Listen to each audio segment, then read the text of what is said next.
ఈ ప్రపంచంలో అందరూ మంచివారే. కానీ అప్పుడప్పుడు సందర్భం, పరిస్థితి వాళ్ళని ఒక బద్మాషుల్లాగా తయారు చేస్తుంది. మా ఈ బద్మాష్ సార్ సార్ సినిమా సార్ అది నువ్వు ఎప్పుడు వచ్చావు? అప్పటి నుంచి ఉన్నాను సార్. నేను సినిమా గురించి చెప్తున్నాను. ఓకే చెప్పండి. నేనేం అనలేదండి, ఆయనే అన్నాడండి. మా హీరో ఈ సినిమాలో ఇతని జీవితంలో ఒక పరిస్థితి ఆయన తెలిసి తెలియకుండా ఒక తప్పుదారి పట్టిస్తుంది. అందుకే బద్మాష్లా తయారవుతాడు. బట్ తెలిసి తెలియకుండా ఒక బంపర్ ఆఫర్ కూడా వస్తుంది, కొడతాడు. అది మిగుల్చుకుంటాడా, దాని నుంచి బయటకు వస్తాడా అన్నదే మా ఈ బద్మాషోల బంపర్ ఆఫర్. ఇది ప్రాక్టికల్గా ఈ ప్రపంచంలో జరుగుతున్న వాతావరణంలో ఉండే ఇన్సిడెంట్స్. దాని మీద బేస్ చేసి మేము ఈ సినిమా తీసాము. నాకు తెలుసు మీరందరూ ఈ సినిమాని డెఫినెట్గా ఆదరిస్తారని, ఆదరించి మమ్మల్ని ఆశీర్వదించి, అదిగో మా ప్రొడ్యూసర్ గారు సైలెంట్గా కూర్చున్నారు, వారికి కనక వర్షం కురిపిస్తారని నేను నమ్ముతున్నాను. సినిమా గురించి ఎక్కువ చెప్పాలి అని అనుకుంటున్నాను, కానీ చెప్తే రివీల్ చేసేస్తామేమో కదా. వద్దు కదా, సినిమా చూస్తే బాగుంటుంది. మర్చిపోకండి, December 29th బద్మాష్ వాళ్ళకి బంపర్ ఆఫర్. బద్మాష్ గాళ్ళకి బంపర్ ఆఫర్ అంటూ 29 మన ముందుకు వస్తున్నారు. అండ్ చాలా చెప్పకూడని విషయాలు చెప్పకుండానే అలాగే అట్టు పెడుతూ మన కోసం ఈ ఇంటర్వ్యూలో కూర్చున్నారు శుభలేఖ సుధాకర్ గారు అండ్ హీరో సంతోష్ గారు అండ్ ప్రొడ్యూసర్ గారు. సో వాళ్ళ మాటల్లో ఈ మూవీ ఎలా ఉండబోతుంది అడిగి తెలుసుకున్నాం. నమస్తే సార్. సో ఎలా ఉన్నారు? అలానా చాలా బాగున్నారు. బిజినెస్ మీరు ఎప్పుడు కూడా ఇంకే sir. Coming to the Badmash గాళ్ళకి బంపర్ ఆఫర్. సో బద్మాష్ గాళ్ళు ఉన్నారు అంటున్నారు, బద్మాష్ గాళ్ళతో మీరేం చేస్తున్నారు ఈ సినిమాలో? నేను బద్మాష్ గాడిని. లైక్ మైండ్స్ జాయిన్స్ టుగెదర్ అన్నారు, birds of same feather flock together. అందుకనే మేమందరం బద్మాష్ గాళ్ళమే సినిమాలో, బయట కాదు. బయట ఎందుకంటే సినిమాలో. సో ఇగో మనం బయట కాదు అని చెప్పానుకుంటే వాళ్ళందరికీ ఎలా ఉంటుందంటే, ఓహో బయట వీళ్ళు ఇలాంటి వాళ్ళు, దాని మీద ఒప్పేసుకుంటే బెటర్. బయట కాదు, లోపల కాదు, ఏది కాదు. సినిమా చూసిన వాళ్ళకి అర్థమవుతుంది. అవునా కాదు, సినిమా చూసే తెలుస్తుంది. Right sir. సో ఈ సినిమాలో మీ క్యారెక్టర్ ఎలా ఉండబోతుంది? నాది ఒక తండ్రి పాత్ర, మిడిల్ క్లాస్ ఫ్యామిలీ. తెలిసి తెలియకుండా ఒక పరిస్థితుల్లో ఇరుక్కుంటారు. వీడు చాలా స్ట్రైట్ ఫార్వర్డ్ మంచివాడు. అండ్ ఈ కాలంలో మీకు తెలిసిందే కదా, మంచితనం అన్నది పనికిరాదు. ఆ సందర్భంలో ఇరుక్కుంటాను అనమాట. ఆ దీంట్ నుంచి నేను ఎలా బయటకు వస్తాను, వీళ్ళు నా జీవితంలో ఎలా కలుస్తారు, ఎందుకు కలుస్తారు, వీళ్ళ దగ్గర నుంచి నేను ఎలా సహాయం పొందుతాను అన్నదే సినిమా. అది స్మాల్ చిన్న ట్విస్ట్ ఉంది, అది కనుక రివీల్ చేసేస్తే మొత్తం సినిమా. సో మీ క్యారెక్టర్ గురించి సినిమాలో? बदमाश एक, बदमाश दो कहाँ है? దో on the way. On the way Badmash 2. Okay. So ఇందులో రమేష్ క్యారెక్టర్ చేస్తున్నాను. ఫస్ట్ థింగ్ ఏంటంటే, రవి చావలి గారు లాంటి పెద్ద డైరెక్టర్తో చేయడం ఐఎమ్ బ్లెస్డ్. అలాంటి పెద్ద డైరెక్టర్తో హీరోగా లాంచ్ అవ్వడం అనేది లక్కీ ఫీల్ అవుతున్నాను. అండ్ సార్ లాంటి ఒక చిన్నప్పటి నుంచి చూస్తున్నాం సార్ యాక్టింగ్. ఒక ఓన్ పర్సన్, చిన్నప్పటి నుంచి సార్కి మాకు కనెక్షన్ లేకపోయినా వాళ్ళని ఎలా చూస్తామంటే మన ఇంట్లో మనుషులా చూస్తాం. అలాంటి పర్సన్తో వర్క్ చేయడం ఇంకా లక్కీగా ఫీల్ అవుతున్నాము. సినిమా బాగా వచ్చింది అండ్ రవి చవల్ గారి స్టైల్లో ఉంటుంది. స్టార్టింగ్ నుంచి ఎండ్ వరకు రన్నింగ్ ఉంటుంది, మీకు ఎక్కడ బోర్ కొట్టకుండా చాలా ఎంటర్టైనింగ్ ఉంటుంది. ఓకే. సో ప్రొడ్యూసర్ గారు, ఈ సినిమా మీకు కథ చెప్పినప్పుడు డైరెక్టర్ గారు పెట్టుబడి పెట్టవచ్చు అంటే చాలా వరకు ఈ రోజుల్లో సినిమాలు థియేటర్కి జనాలు అనేది కష్టం అవుతుంది. సో ఈ సినిమా ఏ నమ్మకంతో మీరు ముందుకు వచ్చారు? డైరెక్టర్ గారు పెద్ద డైరెక్టర్ గారు, ఆల్రెడీ నంది అవార్డు గ్రహీత, తనకు చాలా పెద్ద పెద్ద హీరోలతో చేసేసే అనుభవం ఉంది. ఇంకా సార్ ఉన్నారు ఎలాగో పెద్ద టెక్నిక్ హీరో వాళ్ళు, కొత్త వాళ్ళు అయినా కూడా టెక్నీషియన్స్ అందరూ చాలా పేరున్న ప్రతి టెక్నీషియన్స్ ఖచ్చితంగా ఎటువంటి పరిస్థితుల్లో కూడా మనం పెట్టిన డబ్బుకు ₹1కి ₹10 వచ్చే సినిమానే అవుతుంది కానీ అన్న నమ్మకం మొదటి నుంచి ఉండదు. ఇక్కడ నేను ఒక చిన్న విషయం అండి, ఇవాళ ఉన్న ఆడియన్స్ పాయింట్ ఆఫ్ వ్యూలో అండి, వాళ్ళ కొత్త పాత అని చూడండి, వాళ్ళు ఓన్లీ చూసేది కంటెంట్. ఆ కంటెంట్ కనుక బ్రహ్మాండంగా ఉండి అది వాళ్ళకి మనసుకు అతుక్కుందంటే ప్రతి జీవితమే నవరసాలతో కూడిందండి. ప్రతి ఒక్కళ్ళ జీవితంలోనూ ఏదో ఒక సందర్భం, ఏదో ఒక ఇన్సిడెంట్ తగులుతూనే ఉంటాయి. దాన్నే మన సినిమా కింద రిఫ్లెక్ట్ అవుతాం. నాకు తెలిసి డెఫినెట్గా ఈ పాయింట్ ఇప్పుడు యాక్చువల్గా చాలామంది జీవితాల్లో జరిగింది. దానివల్ల ఎఫెక్ట్ అయిన వాళ్ళు ఉన్నారు, దానివల్ల నుంచి బయటకు వచ్చిన వాళ్ళు ఉన్నారు. సో ఆ నమ్మకం నాకు. సో మీరు ఆల్మోస్ట్ 3 తరాల నుంచి చూస్తూ వస్తున్నారు, ఇండస్ట్రీ ఎలా ఉంది, మార్పులు జరుగుతూ వస్తున్నాయి, టెక్నాలజీ మారుతుంది, ప్రజెంట్ సిచ్యువేషన్స్ అయినట్టు మారుతుంది. సో మీరు గమనించిన మార్పులు అంటే ఇప్పుడున్న జనరేషన్కి జనాలు థియేటర్కి రావడానికి కొంత తగ్గుతుంది కూడా. సో ఏం జరగడం వల్ల ఈ మార్పులు మనకి ఇండస్ట్రీ ఇవాళ ఏమైపోయిందంటే ఒకనప్పుడు సినిమాకి అనేసరికి ఏమైపోయిందంటే మనం ఒక 5:30, 6ంటికి వెళ్ళి సినిమాకి వెళ్దామా అంటే వెళ్ళిపోయేవాడు. అవును.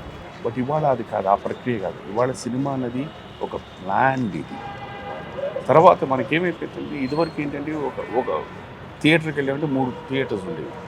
ఓ సినిమాకి వెళ్దామని అక్కడ టికెట్లు దొరకని రెండో సినిమాకి వెళ్ళిపోయేవారు.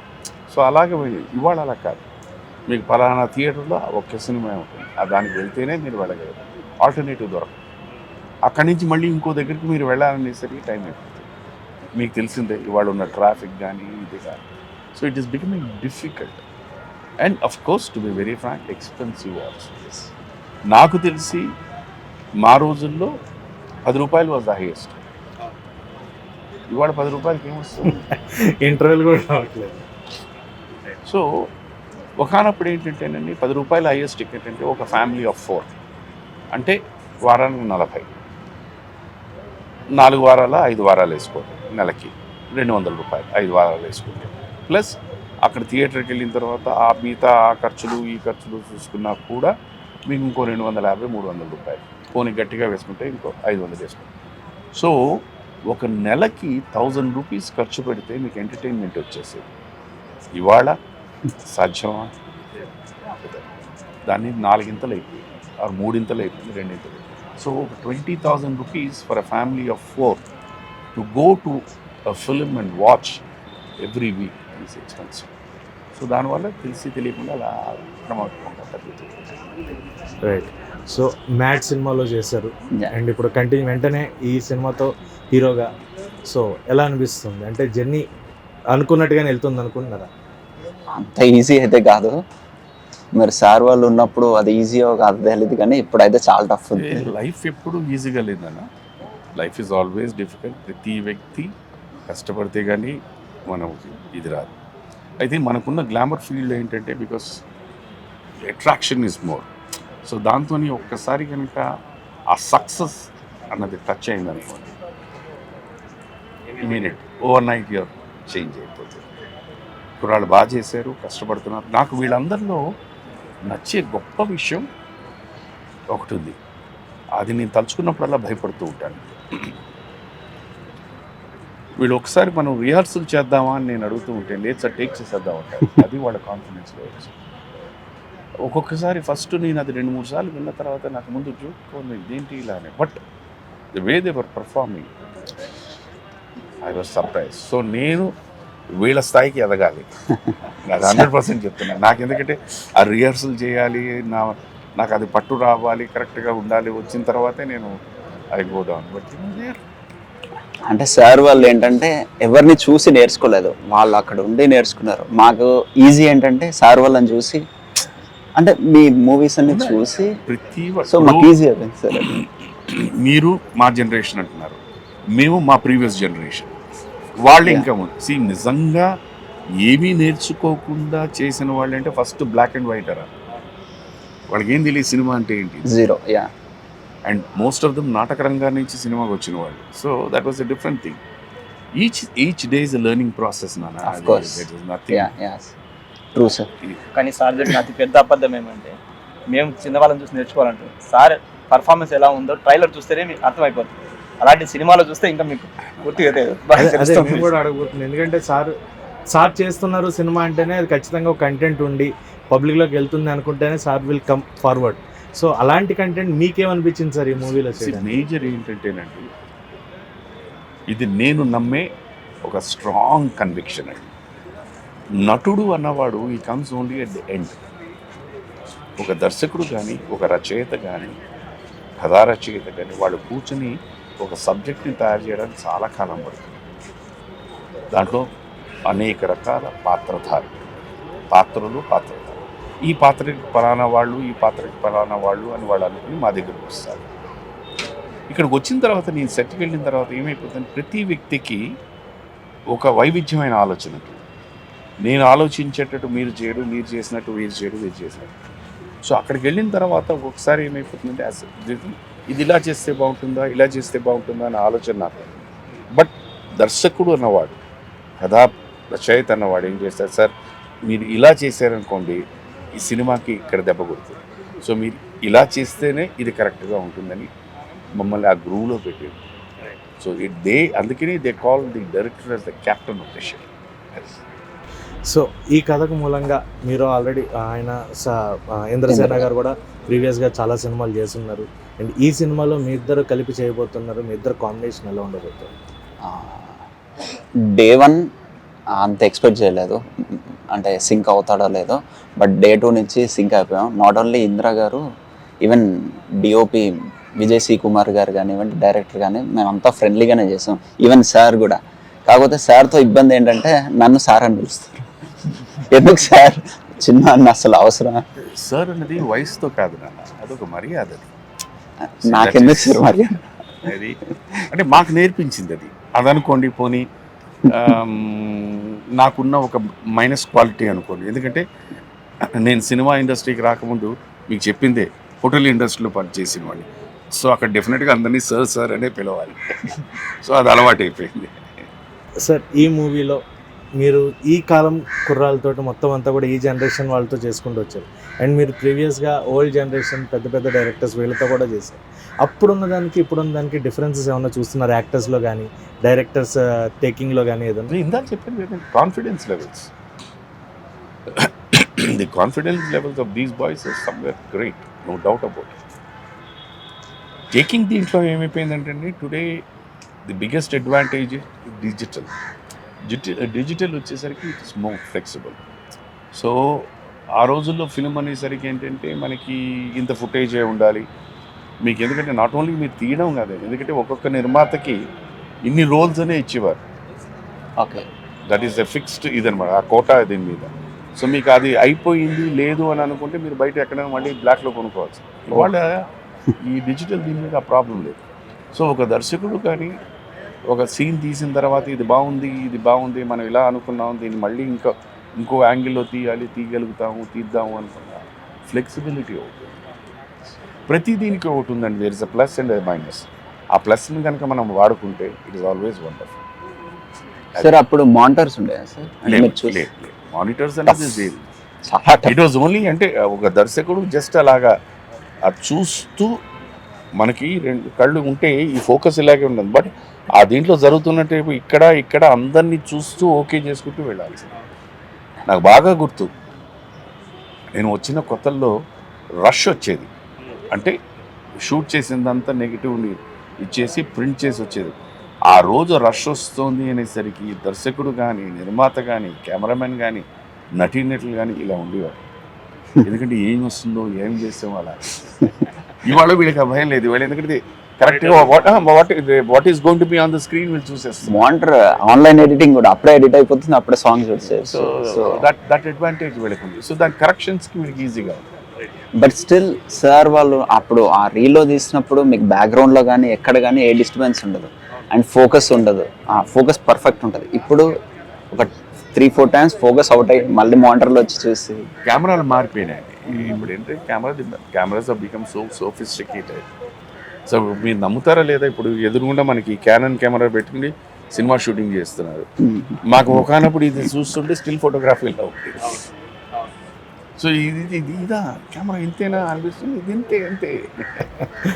Right sir. సో అప్పుడు లాస్ట్ క్వశ్చన్, డైరెక్టర్స్ ఒక సంవత్సరంలో, డైరెక్టర్లే కాదు యాక్టర్లు మీరు కూడా సంవత్సరంలో 6 సినిమాలు 10 సినిమాలు, కృష్ణ గారు హీరోగా ఉండి ఒకే సంవత్సరంలో 18 సినిమాలు చేసిన వాళ్ళు. కానీ ఈ కాలంలో అది తగ్గుతోంది కంపేర్ టు చూసుకుంటే కనుక. ఒక మనిషి సంవత్సరానికి ఒక సినిమా చేసినా చాలు అనే పొజిషన్కి వచ్చింది.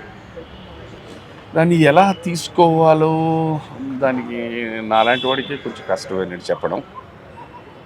మేబీ మన హాలీవుడ్ స్టైల్ ఫాలో అవుతున్నారు అనుకుందాం. ఎందుకంటే హాలీవుడ్లో కూడా వాళ్ళు ఒక సినిమా ఒప్పుకున్నారంటే అది ఫినిష్ అయిన తర్వాత కొత్త సినిమాకి వెళ్ళేవారు. అది మేజర్ ఏంటంటే ఆ పాత్ర తాలూకా వేషధారణ, తర్వాత ఆ బాడీ మెయింటెనెన్స్ దీనికోసం. సో ఆ జోనర్లోకి వచ్చి ఇప్పుడు ఉన్న వాళ్ళందరూ అలా పనిచేస్తున్నారని అనుకోవచ్చు. ఒకటి. 2, you can say safe bet అని అనుకోవచ్చు. ఇంకా దాని అండ్ మించి ఇంటర్నేషనల్ గా చూస్తున్నారు కాబట్టి డెఫినెట్లీ ఆ కేర్ తీసుకుంటారు. ఎవరు హరీబరీ ఎవరు చేయట్లేదు. హరిబరి ఎవరు చేయట్లేదు, బట్ జనాల్లోకి వెళ్ళాలి అని ఉన్న కంటెంట్ని కూడా క్రిస్ప్గా చేసుకునే టైంని ఇదివరకు నిడివి 3 గంటలున్నా చూసేవారు జనాలు. ఇప్పుడు 2 గంటలు ఒక పాట పెట్టి 2 పాటలు పెడితే అయిపోతుంది. అప్పుడు 6 పాటలు కంపల్సరీ ఉండేది మన ఆ ఒక 10-15 ఇయర్స్. లేదండి, ఇప్పుడు ఈ మధ్యన మీరు యానిమల్ అనే సినిమా చూస్తే అది ఆల్మోస్ట్ 3.5 గంటలే కదండి. చూస్తున్నారు కదా, పెద్ద హిట్ కదా. మేజర్ ఒకటేనండి, ఈ ప్రపంచంలో ఎక్కడ పుట్టినా నవరసాలు అన్నది కామన్, ఓన్లీ పాళ్ళు మారుతూ ఉంటాయి. సో ఏ వ్యక్తినైనా వాళ్ళకి సంబంధించిన ఆ ఎమోషన్ని, ఈవెన్ ఇఫ్ ఇట్ ఈస్ -0.0000000.1 మీరు ట్రికిల్ చేయగలిగితే they will respond. Connect. So 29th ఈ బద్మాష్ గాళ్ళకి బంపర్ ఆఫర్ అనేది వస్తుంది. సో మీకు ఈ సినిమా ఖచ్చితంగా ఒక బంపర్ ఆఫర్ అవ్వాలని మనస్ఫూర్తిగా అండ్ సార్ బ్లెస్సింగ్స్ తోటి ఆటోమేటిక్గా ఖచ్చితంగా. అంటే సార్ కూడా బ్లెస్సింగ్స్ కావాలి. మీకు ఫైనల్ మీకు దేవుడి బ్లెస్సింగ్స్, సినిమాకి మీ బ్లెస్సింగ్స్. ఎందుకంటే మీరు చేస్తున్నారంటేనే ఖచ్చితంగా ఒక హోప్ అనేది సినిమా పైన. మా బ్లెస్సింగ్స్ అనేది ఏంటంటే, వన్స్ నేను అక్కడ వెళ్ళిన తర్వాత the maximum way I can cooperate అన్నదే అలాగా ఫ్రెండ్లీ. Super sir. నాకు క్వశ్చన్ సార్, చెప్పండి. మీరు ఇన్ని మంచి characters, I mean comedy and sentiment అన్ని చేశారు కదా, ద్రోహిలో మీరు చేసిన క్యారెక్టర్ గురించి చెప్తారా? అది నాకు ఫేవరెట్ సార్. అంటే నేను చాలాసార్లు చూసినప్పుడు మొదటిసారి ఉగ్రరూపం చూసాను. చాలా బాగుంటుంది అది. అదే నేను ఇందాక చెప్పాను కదండి, దానికి అదేమైపోతుందంటే, నువ్వు ఒక కథా రచయిత కనుక ఒక పాత్రని డిజైన్ చేసి ఈ దీంట్లో ఈయన ఫిట్ అవుతాడు అని పెట్టుకున్న తర్వాత ఆల్మోస్ట్ ఏమైపోయిందంటే ఒక 50% వాడు రాసిన పాత్రలోనే ఎలివేట్ అయిపోయింది. అండ్ ఆ సన్నివేశం ఆ కథకి సంబంధించిన ఒక యాప్ట్ సీన్ అయిందనుకో. సో మీరు ఇంత చేసినా అది అంతలాగా ఉంటుంది. మళ్ళీ మీరు jealous అంటే ఎవరు పిలవలేదు. బాగుంటుంది సార్. మీరు ఇప్పుడు మీరేమో అంటున్నారు ఆ సీన్ బ్రహ్మాండం అని, నాకు ఇప్పటికీ అది చాలా మంది అంటారు నేను మిమ్మల్ని చంపేయాలనిపించిందండి అని. బట్ నేను కూర్చొని ఆలోచించుకున్నప్పుడు ప్రొడ్యూసర్కి డైరెక్టర్ నచ్చలేదేమో, అందుకే నన్ను పిలవట్లేదు. లేదు సార్, చాలా బాగుంటుంది. ప్రేక్షకులు జీర్ణించుకోలేదేమో మిమ్మల్ని అలా. యాక్చువల్లీ మీ వాయిస్ కూడా యాక్టింగ్ చేస్తుంది సార్, పర్ఫామ్ చేస్తుంది సార్. వాయిస్ KGF లో కానీ ఇందులో ఏమైనా చేశారు సార్? సెలార్లో లేదు, నేను చేయలేదు. అలాంటి చేయండి సార్, బాగుంటుంది. నెగిటివ్ నాకు చెయ్యాలని ఉంటుంది, రాసేవాళ్ళు రావాలి, ఇచ్చేవాళ్ళు రావాలి. Okay, you're ready to do sir anything. Super. ఒక్కటి నాన్న, as an actor, as a మీకు సీనియర్, 24/7 365 days ఐఎమ్ ఎనర్జెటిక్. ఎప్పుడు ఏ అవకాశం వస్తుందో ఎవరికి తెలియదు. ఆ వచ్చినప్పుడు ఆ ఎనర్జీ అంతా దానికి పెట్టేస్తారు. డీలా పన్ను చేసుకుంటూ వెళ్తాను, వచ్చింది ఓకే ఫైన్, ఆ ఉన్న దాంట్లో ఎంత బాగా చేయగలుగుతాం అన్నది మనది. Rest God, audience. మీరు మమ్మల్ని ఎప్పుడు మోసం చేయలేదు, మోసం చేయరు కూడా.